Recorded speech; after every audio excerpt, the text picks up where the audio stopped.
इस महत्वपूर्ण वीडियो में हम देखेंगे क्लास 11th का हिस्ट्री का जो वार्षिक परीक्षा के लिए काफ़ी इंपॉर्टेंट क्वेश्चन है। तो पहला क्वेश्चन शुरू कर लेते हैं कि चार्ल्स डार्विन की पुस्तक का नाम क्या है। तो चार्ल्स डार्विन की पुस्तक का नाम ओरिजिन ऑफ स्पीसीज है। नेक्स्ट क्वेश्चन देखते हैं कि यास किस साम्राज्य की विधि संहिता है। तो इसका आंसर होगा चंगेज खां द्वारा प्रतिपादित एक विधि संहिता का नाम है यास, और यह जो है यायावर साम्राज्य से संबंधित है। नेक्स्ट क्वेश्चन देखते हैं कि चर्च द्वारा कृषक से उपज का 10वां भाग लेने का अधिकार किस कर के रूप में जाना जाता है। तो इसका आंसर होगा दशमांश कर का।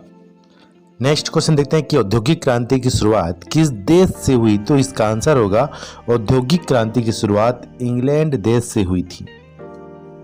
नेक्स्ट क्वेश्चन देखते हैं कि मेसोपोटामिया का शाब्दिक अर्थ क्या है। तो इसका आंसर होगा कि यह यूनानी भाषा के दो शब्दों से मिलकर बना है। मेसो मतलब मध्य और पोटेमोस का अर्थ होता है नदी। इस प्रकार देख लें, इसका शाब्दिक अर्थ होगा दो नदियों के मध्य की भूमि। तो यहाँ पर हमको याद रखना है कि मेसोपोटेमोस, मेसो का अर्थ होता है मध्य और पोटेमोस का अर्थ होता है नदी। नेक्स्ट क्वेश्चन देखते हैं कि लियोनार्डो दा विंची के दो चित्रों का नाम लिखिए। तो इसका आंसर होगा मोनालिसा और द लास्ट सफर।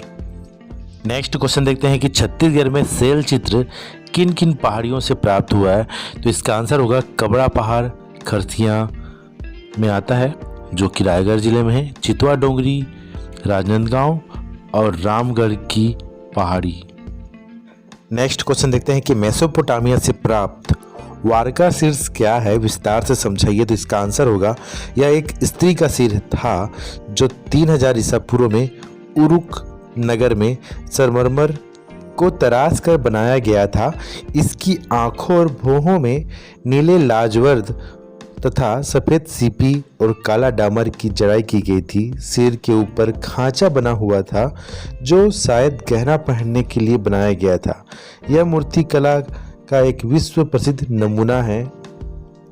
यहाँ पर हमको ये याद रखना है कि वारका शीर्ष जो है उरुक नगर से प्राप्त हुआ था। मेसोपोटामिया का जो नगर है उसका नाम है उरुक नगर, तो इसको याद रखेंगे। नेक्स्ट क्वेश्चन देखते हैं कि रोमन साम्राज्य में श्रमिकों पर नियंत्रण कैसे किया जाता था। किन्हीं 4 बिंदुओं पर प्रकाश डालिए तो देखते हैं। तो पहला है भाड़े के मजदूरों के विपरीत गुलाम श्रमिकों को वर्ष भर रखने के लिए भोजन देना पड़ता था और इनके अन्य खर्चे भी उठाने पड़ते हैं, जिससे इन गुलाम श्रमिकों को रखने की लागत बढ़ जाती थी। दूसरा देखते हैं कि वेतनभोगी मजदूर सस्ते तो पड़ते ही थे, उन्हें आसानी से छोड़ा और रखा जा सकता था। और देखते हैं कि किस प्रकार से दास प्रजनन गुलामों की संख्या बढ़ाने के लिए एक ऐसी प्रथा थी जिसके अंतर्गत दासियों और उनके साथ मर्दों को अधिकाधिक बच्चे पैदा करने के लिए प्रोत्साहित किया जाता था। उनके बच्चे भी आगे चलकर दास ही बनते थे। रोमन साम्राज्य में श्रमिकों को नियंत्रण कुछ महत्वपूर्ण बिंदुओं के द्वारा किया जाता था, जैसे कि दास को निवेश का दर्जा प्राप्त था और उच्च वर्ग के लोगों द्वारा श्रमिकों दास के साथ क्रूरतापूर्वक व्यवहार किया करते थे। दासों के प्रति व्यवहार सहानुभूति पर नहीं बल्कि हिसाब किताब पर चलता था।